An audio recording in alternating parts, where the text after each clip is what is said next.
بسم الله الرحمن الرحيم.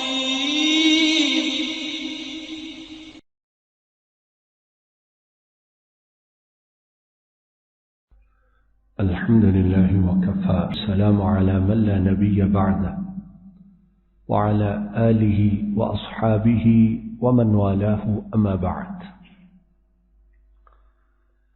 أعوذ بالله من الشيطان الرجيم. بسم الله الرحمن الرحيم. وإذ بوأنا لإبراهيم مكان البيت ألا تشرك بي شيئا وطهر بيتي للطائفين والقائمين والركع السجود. اور ہم نے ابراہیم علیہ الصلاۃ والسلام ان کے لیے اپنے گھر کی جگہ کو مقرر فرما دیا، یہ کہ میرے ساتھ کسی کو شریک نہیں ٹھہرانا، اور میرے گھر کو صاف کیجئے، پاک کیجئے، طواف کرنے والوں کے لیے، قیام کرنے والوں کے لیے، رکوع کرنے والوں کے لیے اور سجدہ کرنے والوں کے لیے۔ ابراہیم علیہ الصلاۃ والسلام، ان کا مقام و مرتبہ، ان کی شان اور ان کی بلندی انسانیت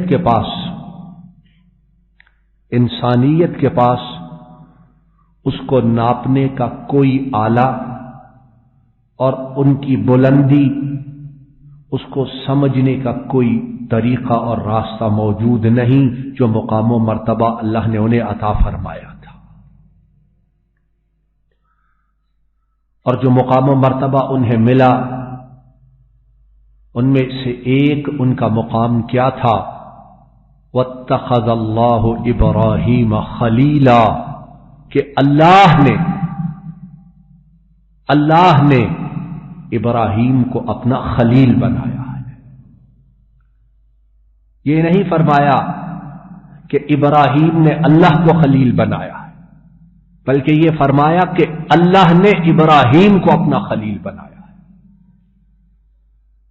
تو اس مقام و مرتبہ کے مالک اور اتنی منزلت کے حامل اس بابرکت شخص کو حکم کیا ہوا کہ ہم نے ان کے لیے گھر کی جگہ متعین فرمائی کہ جاؤ یہاں جا کے ہمارا گھر تعمیر کر۔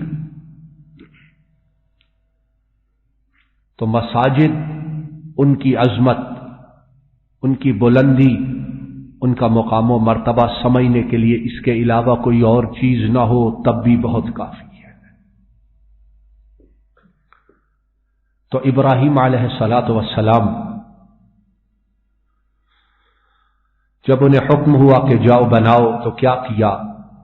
بخاری شریف کی لمبی حدیث ہے، اور ابراہیم علیہ الصلاۃ والسلام مکہ میں نہیں رہتے تھے، شام کے علاقہ میں رہتے تھے، اور بیت اللہ کے پاس حضرت اسماعیل اور ان کی والدہ ام ہاجر انہیں چھوڑ کر گئے ہوئے تھے، تو ان کا پتہ لینے کے لیے آتے رہتے تھے، شام سے مکہ مکرمہ آتے تھے۔ تو ایک مرتبہ حکم ہوا کہ ابراہیم جاؤ اور جا کر ہمارے گھر کی تعمیر کرو۔ تو ابراہیم علیہ الصلاۃ والسلام، بخاری شریف کی روایت ہے، تشریف لائے مکہ۔ اسماعیل علیہ الصلاۃ والسلام وہ زمزم کے کنواں کے پاس بیٹھے ہوئے تیر بنا رہے تھے۔ اپنے والد محترم کو دیکھا تو حدیث کے الفاظ ہیں فصنع